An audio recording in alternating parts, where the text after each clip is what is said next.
welcome to our first episode of Black Leaders in Tech. I'm joined here today with the one and only, the brilliant Venessa Bennett. How are you? I'm good, thanks. Hi, Good Ben. to have you. Thank you for having me. Oh, pleasure's all mine. No, look, thank you for joining. As I said, I think it's a really good chance for me to kind of, one, deep dive into your background and experiences, and hopefully we can draw upon some inspiration that we can present to some other people. So before I kind of get into it, I thought I'd give you a bit of a chance to introduce yourself, a bit around your background, your experiences. Yeah, so I'm Venessa.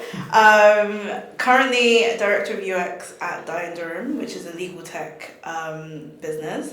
My work, I'm not going to go through my CV because you can get that online, but I previously worked at well-known startups like Kazoo, to household names like Rightmove and Vodafone. And I've been in the industry a long time as a designer and worked my way up from a UX designer right to where I am today. Incredible. You mentioned those are some of the companies you worked at, I think very reputable brands, people that we know very, very well. And I imagine most people in the industry will know who they are. I guess my question for you is, what made you want to get into the tech industry, and did you have any inspiration when you were first starting? Yeah, so I'm really passionate about design, and I think that's what really drives me. When I was younger, I was more into graphic design, and then I discovered this thing called digital. So I'm a lot older than I look. So when I was starting out, it was more graphic design, and then digital design started coming out, and then it turned into UX UI, and then it turned into product design. But I was there kind of at the beginning when UX was starting to be a bit of a big thing. Yeah. And the company that I was working for started doing some websites. And I as the youngest person in the team, it was kind of like I ended up doing these websites. And I was like, oh, I actually enjoy this. And I started pursuing it. It's quite interesting you say that, because I think it's very relative to a lot of my friends that are in tech.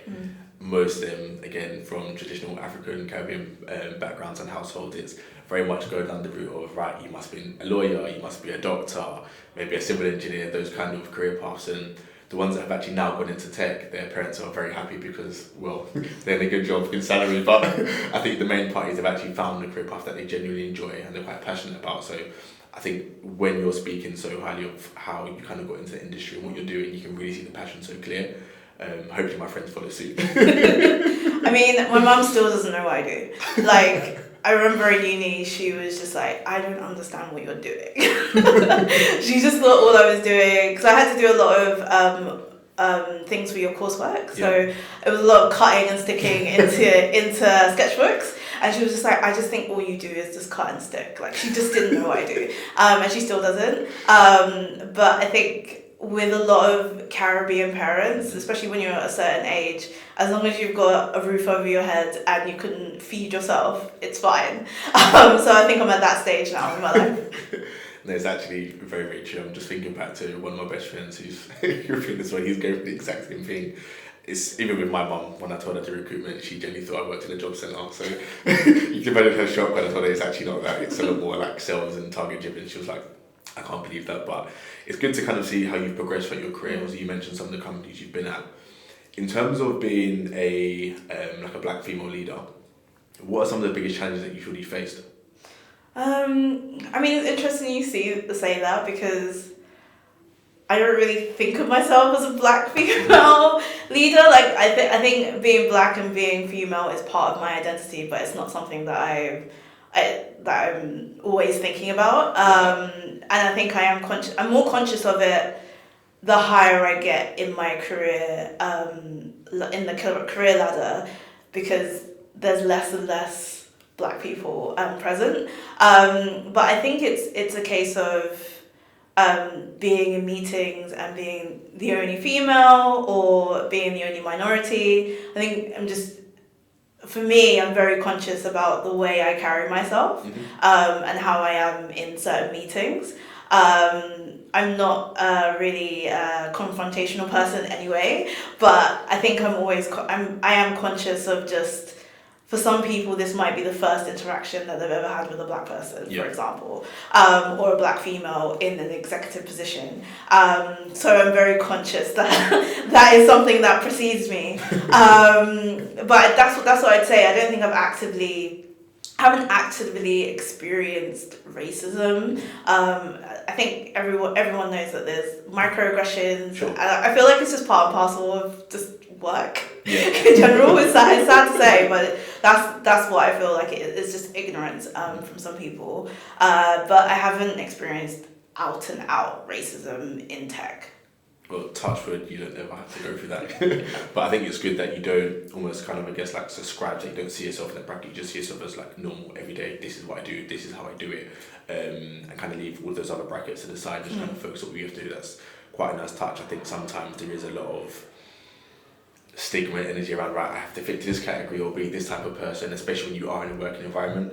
It's hard to be you outside of work and then be a different person inside of work. So when you can kind of be the same person, it's nice. Yeah, I mean, I think it took me not a long time, but it took me a while to get to a space where not comfortable in my own skin, but just authentically me. Because I think like my authenticity brings something different in a room, and Correct. I'm hired for my perspective, right? So I think I can't unpick my perspective from who I am. And I shouldn't be nervous or insecure about that. And that's my movements and how I approach situations. I think when you can be different but be yourself, you don't have to kind of fit a certain mold and just be you unapologetically in any kind of environment. It's a nice feel, you feel comfortable, you feel safe, and you're actually able to produce your best work, so that's quite nice. In terms of, I guess, being a leader then in your career, you've obviously been in leadership for quite a while now. What support do you feel that you need to be able to continue to be the best person that you can be in that kind of role? I think like stuff that I've adopted in the last few years, especially as a leader, is really building my network. And also building my network in areas of where I want to move to in the future, or things that align to my future goals. So that's something that I'll just continue to do. And just, I think like the network is so important. Just meeting someone and then they'll connect you to someone else and they connect you to someone else. And just being able to, I find it really valuable to be able to just pose certain ideas and see what they think from them, because it's really useful for forming ideas, especially if you're the only either designer in a company or maybe you're the only design leader in a company. It's really good just to speak to other design leaders in other companies and be like, I've got this idea, or I'm thinking of doing this, what do you think? And almost like shape the idea with that person. So that's what I've done previously, and that's what I'll continue to do, but it'll be more towards what I want to achieve in the future. What would you say is the biggest challenge that you face in your career so far to date? I know there's been loads of challenges.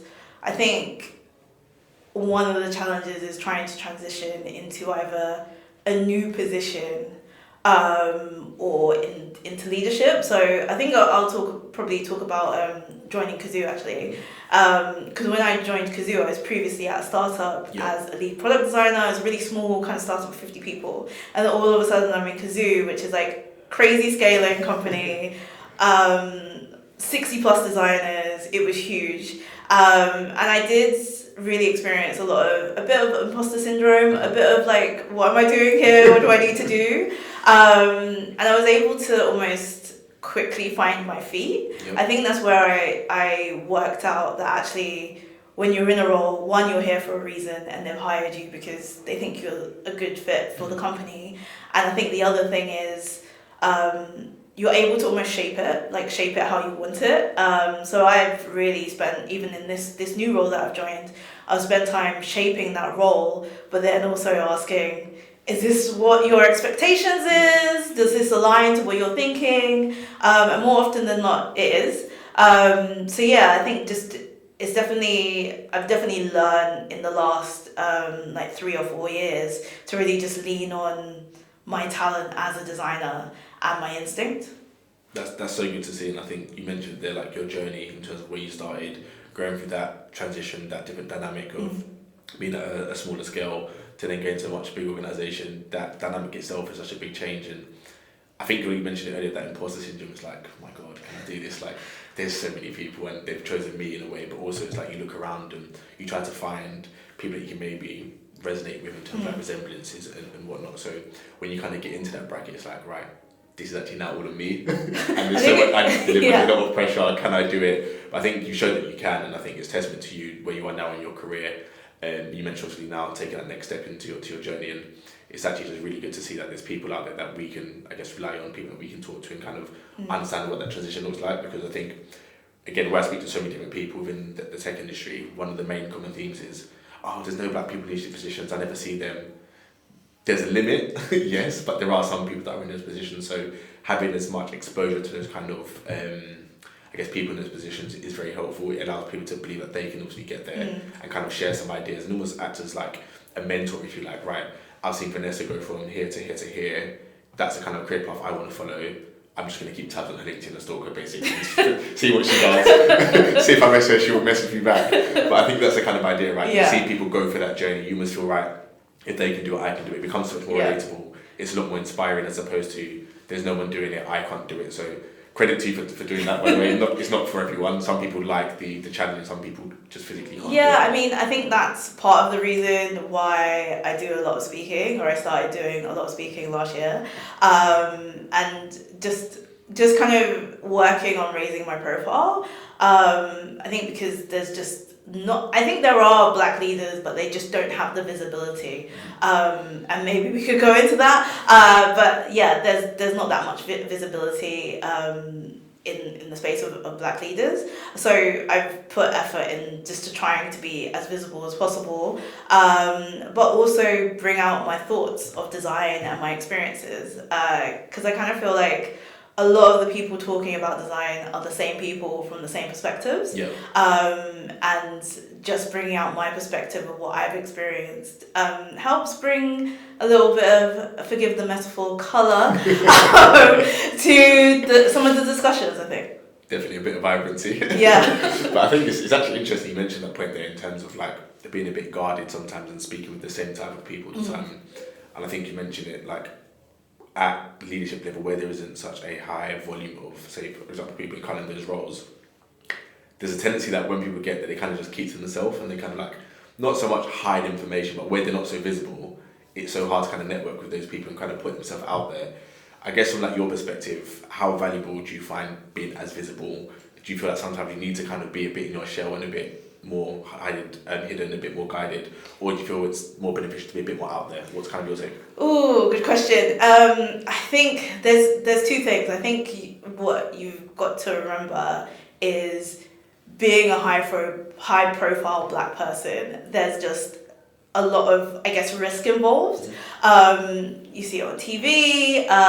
If you're a high profile black person, you're more likely to be attacked for X, Y, and Z. So, there's a lot of risk involved, and there's a risk of racism, but there's also a risk of like judgment from other black people as well. Like for me personally, I'm an introvert, so I'm not I'm not one of those people that likes to be in the spotlight. But what I realized is if I want to be a leader, and especially if I want to kind of advance in my career, I do need to work on kind of my own PR and my own profile, and build my profile. And that's basically what I do. So some of it is going to be speaking, some of it's going to be writing. I genuinely like helping people, so I've got a lot of time for helping people. I'm always chatting to junior designers or people just who want to ask me questions. So yeah, I believe you kind of sow what you reap. So I'm always trying to help people advance in their careers, especially if you're a woman, especially if you're a POC person. I'm definitely going to really try and help you. And yeah, so I genuinely like it and enjoy it. So that's why I do what I do. No, I love that. I think that's just really good to see. I don't think there's enough people that are genuinely like that in terms of genuinely wanted to help. And I say genuinely like very passionately in the sense that a lot of people are like, yeah, no problem, just hit me up, I'll help you. You drop them a message, 2-3 weeks later, you're still waiting. 6 months later, you're still waiting. You might reach out again and then you get a reply back, oh, I'm so sorry, we're so busy. And it's like, I get you're busy, I just need 2 minutes of your time. That's literally it. But the fact that you can make yourself so readily available to actually support people is really good. And I think for anyone listening that needs some support or needs some advice, you just got your invite. Don't say I don't help you. Oh dear, what have I done? But I think it's interesting you mentioned in terms of like being within those communities and having that platform to lean on and support and kind of have that kind of safe space we can tap into, share ideas, network, and even just pull resources and figure out, right, I'm doing this really well. Perhaps you might benefit from doing that really well, but I'm also struggling in this area. Yeah. Is there something I can get from my community that can help me elevating those roles? And ultimately, if it's going to help you, it's going to help somebody else that's looking up to you as like a mentor figure where you are mentoring junior people. That's also nice to see as well. But I guess in terms of like changes or solutions, what change or solutions would you like to see implemented to try and get more black people into leadership positions? So I've been thinking about this a lot. I think one of the things is managers need to be more accountable. I think it starts because I actually don't, there are black designers out there, but for whatever reason they're not coming through to leadership. So maybe they're exiting the industry, or maybe they're just not like being able to build the skills that they need to get to become leaders. So yeah, I would say it's with the managers to be more accountable. So there is a statistic that if you're a female and if you're also a POC, you're less likely to get actionable, tangible feedback. So most managers in tech are white and male, and the reason why they're less likely to get tangible feedback is because a manager doesn't want to offend that person. So it's not actually about that person, it's about they want to protect themselves. So if you are a woman, or if you do have a manager who's giving you fluffy feedback or saying things and you're not giving you direction, like actually call them out and make them accountable. As a manager, I don't think HR have ever come to me and asked me like, what's my progression plans for my for my direct reports, how are they doing? Like those conversations don't really happen, and I've been in tech for a long time. So I think managers really need to be held accountable for their direct reports. There is a flip side, so I'm pretty sure if you talk to a HR person, they'll say the responsibility is in the hands of the actual employee. So again, I think if you are an employee and your manager is giving you fluffy feedback, hold them accountable, but also speak to other people outside of work. And I think that's why it's really important to make sure you're getting mentors and you're speaking to other senior leaders, and they don't have to be people of color. Just making sure you're talking to other people that are more experienced or people that are in roles where you want to get to, and understand, well, what skills do I need to build, and really work on those skills. Don't just rely on your manager to help you get there. Do it yourself if that's something that you really want to do. So I cannot overstate how important the network is and making those connections. No, I definitely agree, and I think the key takeaway I kind of got from that is a lot of companies do a lot of work to try and hire diverse talent, and a lot is around attraction. How can we attract diverse talent? How can we make sure we get them in the business? But the key part is how do you actually keep them and progress them? And I think that retention piece is so missed with so many businesses. I think where the focus is, right, how can we improve our stats, our metrics, get them through the door. Once they're in the door, what's then the next avenue? What happens next? And I think if a lot of companies were to double down on how they actually retain diverse talent, that's where they'll see a significant increase in terms of actually having more leaders that are from diverse backgrounds. You mentioned having mentors and almost just taking a bit of initiative to kind of do things yourself. Like, I think a lot of people don't want to be given a job because they fit a quota of, oh, I'm diverse. Like, sometimes it's great because it gives you a bit of a leg up where you might be struggling, but most times people actually just want to get it on merit and be like, I actually deserve this. I don't want to tick a box and be part of that quota, but they kind of struggle to do that because once they're in the door, they don't feel comfortable enough to still stay there. They feel like, right, I kind of got what I've got from here now. What's the next opportunity looking like for me? I'm not getting the progression here. And it's like, right, if we are going to attract and hire people from diverse backgrounds, great, that's step one.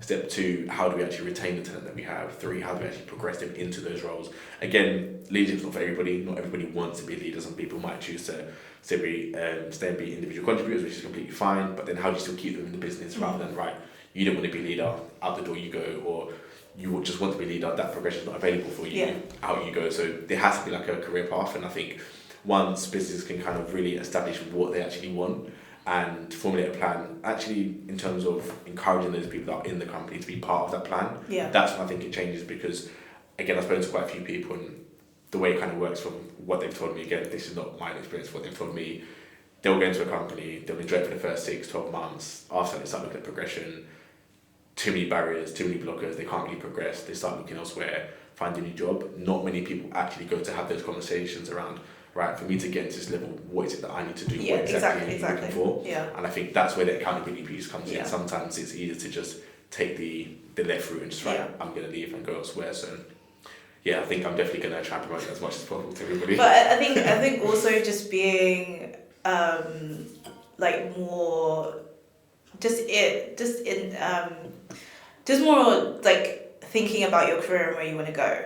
And when you join a company, it's just like, okay, this is the skills, this is what I want to do, I want to go here, I want to progress here, and asking those questions in the interview and finding out, do they have a progression plan, what does that look like, also what type of manager the person is, like how do you give feedback, is it written, is it verbal, all of these things, like understanding that and understanding the type of manager that you are going to report into is definitely really, really important. I think as I go into different roles, who I report into is really, really important, and their management style is really, really important. And I'm really lucky at the moment that I've got a great manager. That's hard to find, but I think it's people's careers. So if it is your career, you need to be really conscious about your career and the direction that you want it to go in. Yeah, massively. I think you really hit the nail on the head in terms of having that relationship with your manager. I think that part is so key, because you probably see that person, well, maybe not if you work remotely, but you see that person on a day-to-day basis, at least speak to them on a day-to-day basis, and you need to have that trust, that relationship, that connection to really build on. And when you have that, it changes the doors massively for you. And I think I can probably draw upon that with my own personal experiences. I've had different managers in the past, but in terms of manager now, a way of like, I'm probably going to be happier being very nice, we get along so well. I don't even look at her like a manager. Like, that's so weird. I look at her like my friend, and sometimes I think, wait, hold on, are you my manager or are you my friend? Like, which vibe are we going for? But it's nice because you feel so close, you feel so comfortable, and it helps you to be settled in your role, and you can really just go above and beyond for them, but also for yourself. You start pushing yourself in other areas where you don't let that person down, and you must wait to yourself to just keep going. And yeah, it's actually really good to see that manager piece. I think I've spoken to so many people and they're like, my manager's this, my manager's that. I'm like, okay, I understand that, but your manager might say the same thing about you. So when you actually kind of flip the coin, how do you come across the people and so on? I think that's also very important. So in terms of, I guess, your career so far, being in leadership positions, you've done really well for yourself. What advice would you give to someone from a diverse background that's looking to get into a leadership position? I think understand in the market what skills are in demand, like what skills are being looked for. So look at job descriptions of whatever position you want to go for. And I think the other thing is like really work on communication. So make sure you have really good communication, essentially because you will be working with and speaking to execs and really senior people. So make sure your storytelling is great. And then I think the other thing is, it doesn't hurt, especially if you're a designer, it doesn't hurt to have a little bit of commercial business knowledge and have that commercial mindset. I think going into, moving in from like a IC position to a leadership position, it's a lot about commercials and profitability, and also being able to tell a story and a compelling story. And then my last bit of feedback, be really strategic and understand strategy and what the company is trying to achieve, and then work out how your role can influence that. I think the last part you mentioned is so key in terms of actually understanding strategy. I think there's a big tendency when you go into leadership positions, you just focus on, right, I've got a team of 5, I need to make sure they're performing. There's so much more that goes into it outside of that. Obviously when you've got like P&Ls and everything else, there's so much, or so many other factors that really create that kind of leadership position. And sometimes you're not best suited at that particular time to understand all of those things, which is fine. Again, it comes with experience and through learning, but you have to do a little bit extras and just really make sure you kind of get to grips around that. And I think when you manage your network, people that you can rely on, people that you can lean on and be like, right, teach me a bit about this, or from your experience, what have you seen? That's where it's so key. The best teacher in life is experience, and when you can actually learn in that way, it's really good. You can make opportunities count. But I think that's some good advice I'm going to take forward, advice I'm going to share for free with everybody. So thank you for that.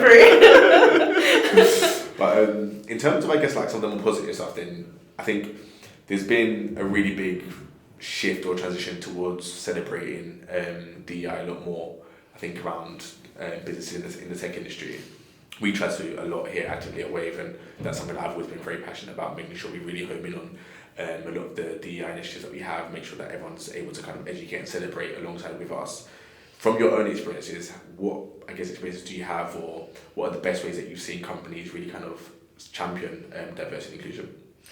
I think the best ways are the companies that it's part and parcel of what they do.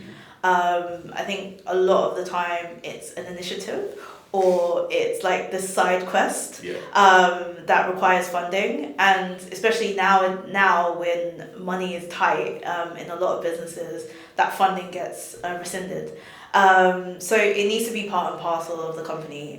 How they do hiring, again, like we spoke about earlier, is like how are you going to retain employees? It's not just about doing ERGs, which I think a lot of companies make that mistake. We're just going to do ERGs and we're going to celebrate Black History Month and these kind of things. So I think it's about the company culture and embedding it into embedding diversity and inclusion into the company culture, and the meeting culture, for example. So how many times I think, you could probably talk about experiences being in a meeting where a woman gets shut down, or maybe it's the woman writing the notes and stuff like that. It's for when you have a good company culture, there's people there that will be observers for that and call that stuff out.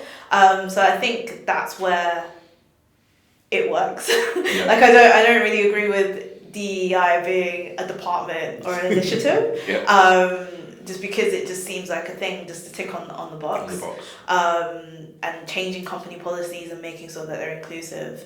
I think those are the things that people of colour and people from diverse backgrounds should be looking for and should be gravitating towards those kind of companies.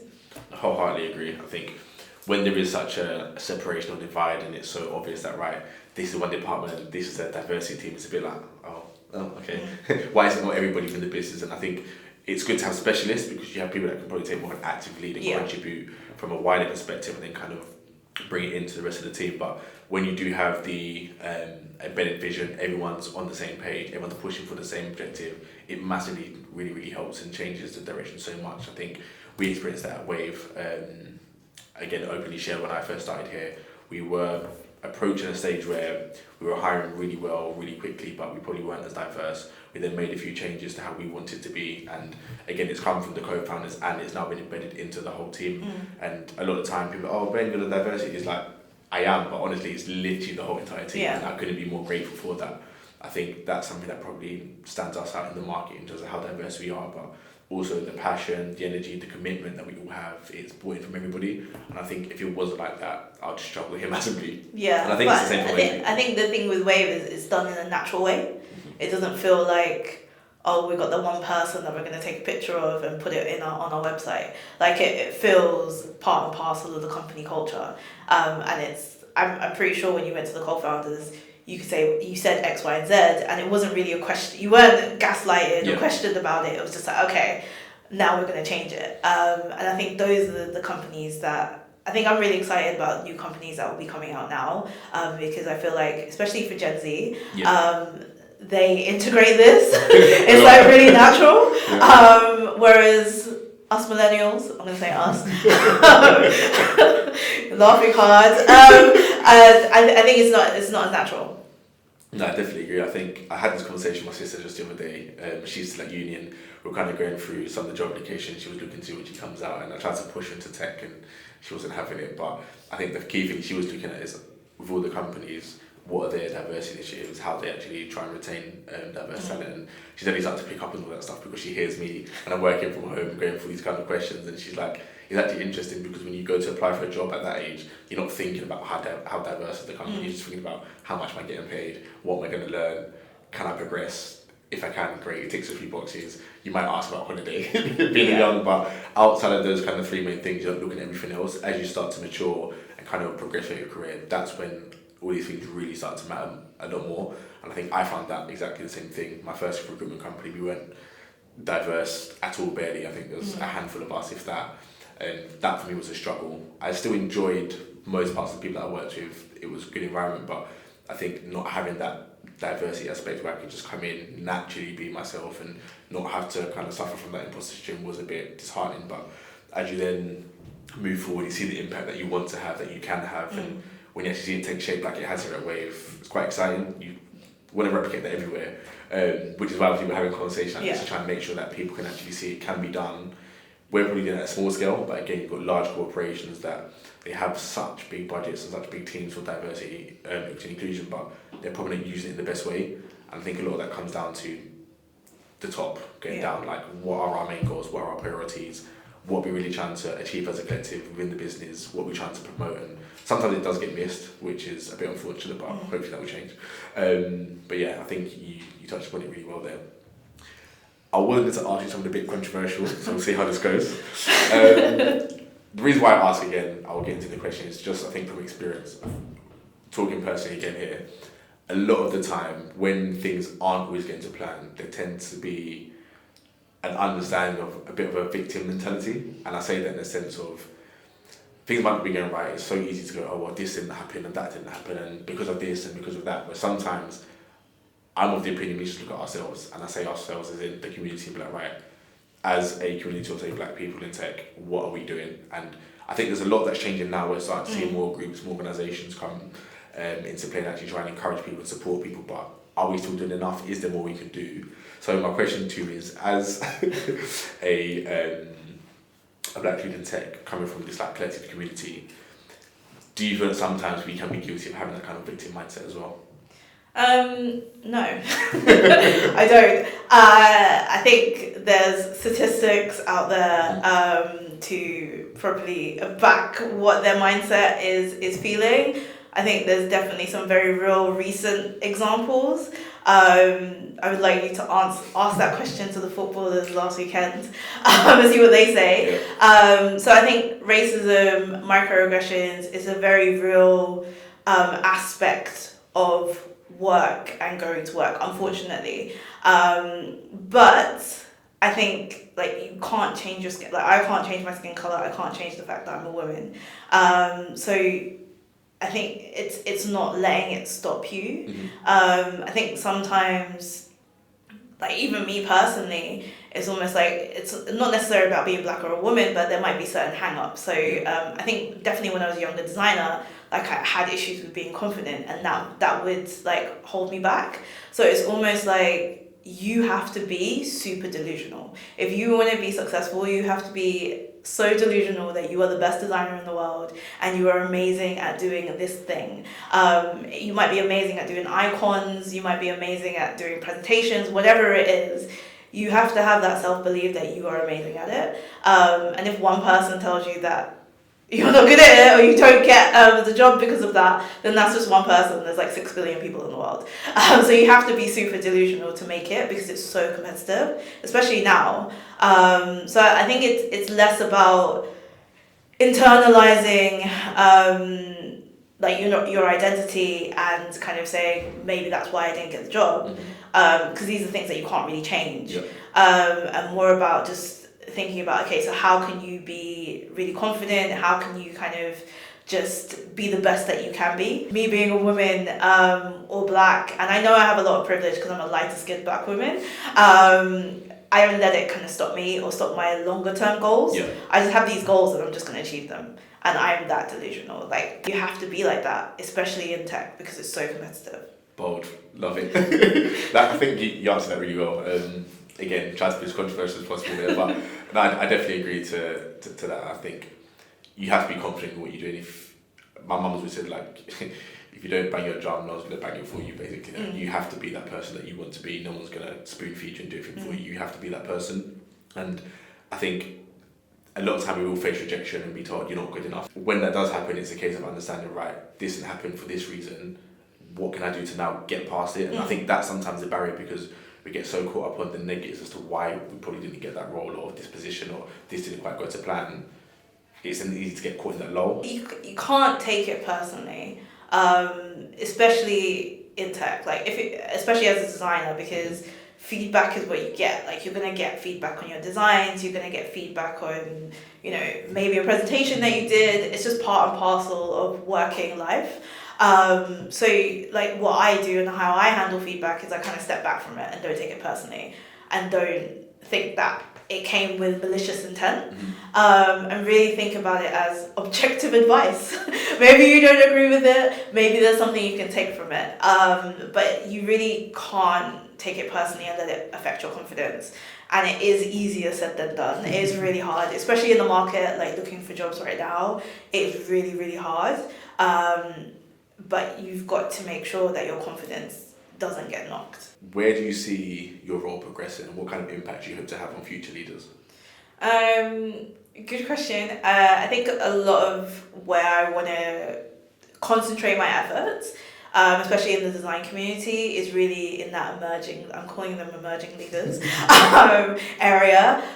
So just really helping seniors who want to get into leadership, or maybe lead product designers who want to move more into that senior leadership, really helping them build the skills that they need to build. I think now, especially now I'm recruiting, I'm seeing the gap in the, I guess, the candidates that are coming in and the type of candidates that are coming in as well. So I definitely want to do a lot in that space, because I think there's some really good seniors, and there's a lot of good designers coming into the industry. But like we said earlier, they're not really flowing through into those leadership positions, right? So there's something going on there. And I think it's the skill sets that are not quite there. And maybe some other things. So that's kind of the thing that I really want to focus on. So I guess, like, not so much a quick fix, but is it a thing where you probably look to like a mentoring scheme, like a buddy up kind of scheme, where those people can have, I guess, access to people that can maybe teach them those skills, or at least help them develop them over a short period of time to maybe progress into those roles? How does that kind of look for you? There's a few ideas. Top secret. None of them are concrete. But yeah, probably a lot of it through my talks, my blog articles that I write, but also trying to formulate it into something more practical. Okay. So I'm trying to work out whether it's mentoring or whether it's like workshops or something. Still trying to formulate what that looks like, because I've still got a day job that I need to hold down as well. So I'm just trying to work that out. But I think my passion definitely is really trying to help those emerging leaders come through the industry. I love that, and I think this is hopefully where myself and perhaps maybe Caleb can add a bit of value with the community that we're building. So essentially it's having a platform for black leaders in tech, and that's existing black leaders in tech as well as emerging people who want to be in those positions, so that they have access to these people. The networking is there, the opportunities are there, the opportunity can just share resources, really just kind of understand what does it actually take to be a leader in tech. I think for some people the idea is nice, the practicality maybe not so much. So it's really just kind of getting to grips with that and that understanding. But I think that's where we want to try and bridge that gap. Yeah. For us, we've seen it massively. There is such a limit on the number of people that we see in those leadership positions, and for me that's just something I'm very passionate about wanting to change, which is why I wanted to do this community, have a podcast like this where we can actually kind of discuss some of the struggles, the solutions, the success stories as well. Because as much as it appears to be doom and gloom, it's not all doom and gloom, as you can see. But that's the idea, having that platform, that community, that safe space where we can collectively come together and actually try and really impact the number of representation that we have in those leadership positions. So hopefully it will start to kick off and you actually see the real value of that, and any help and support we can give, we'd definitely love to. And I think being able to actually have conversations like this, partnering with yourself, it's really interesting to get your perspectives, as well as, I guess, the rest of the tech industry. I know sometimes there's a bit of a beef going on between product design and engineering, but as you all fall under tech, we'll keep it in that bracket. But I guess on your side, like, we spoke about it a lot recently, but would you see a lot of value in having a safe space like that? Yeah. Yes and no. I don't know. I think, yeah, it would be useful. I mean, I feel like for me, it's how can we. Things are not going to change overnight. It's more of a long game, and it's like how can we really equip those designers coming up with the skills that they need, so that they can stand out from the crowd, or so that they can compete on a almost level playing field.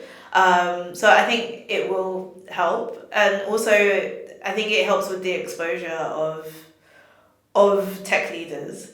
I think where I kind of it makes me a little bit uncomfortable with is the fact that it's like a separate thing. Yeah. Like black leaders are seen as black leaders rather than I just want to be seen as a design leader. 100%. I don't necessarily want to be seen as a black female design leader. And it's that precursor.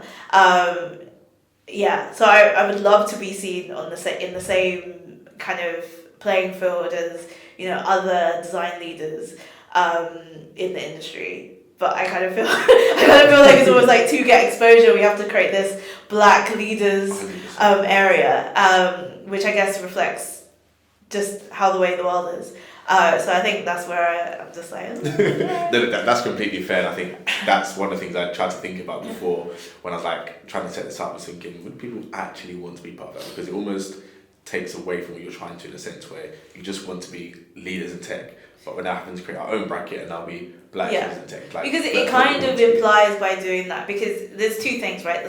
One side of it gets exposure to, did you know there's all these like black leaders?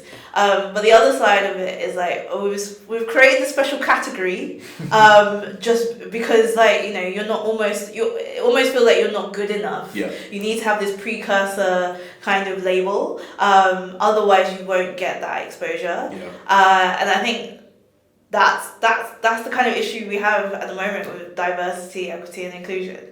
And I don't know what the solution is, to be honest, because I get why initiatives like this podcast work, and I'm definitely an advocate for it, but I'm not sure, does it solve a long-term problem? No, definitely agree. I think you mentioned that it's a long-term. I think the long-term, the ideal is we won't have to do things like this because it should just blend and just be one, essentially. Yeah. And there wouldn't have to be such a focus on diversity and inclusion because it's just natural, it's free-flowing, it's organic within every business. But I think because they're not quite at that stage yet, we now have to do initiatives and kind of, I guess, have building blocks in order to get there. But fingers crossed, long-term, that will be the case. We can actually just get there. But for me, like, pleasure having you on the pod today. I've really enjoyed kind of really understanding a lot more about you, your thoughts, and kind of your opinions, and looking at your career and your journey so far and where you want to go. I'm definitely going to stay tuned and make sure that I'm keeping tabs on you. Thanks, Ben. Thanks for having me. Thank you. So we'll have more guests onto our pod in the near future, so make sure you stay tuned.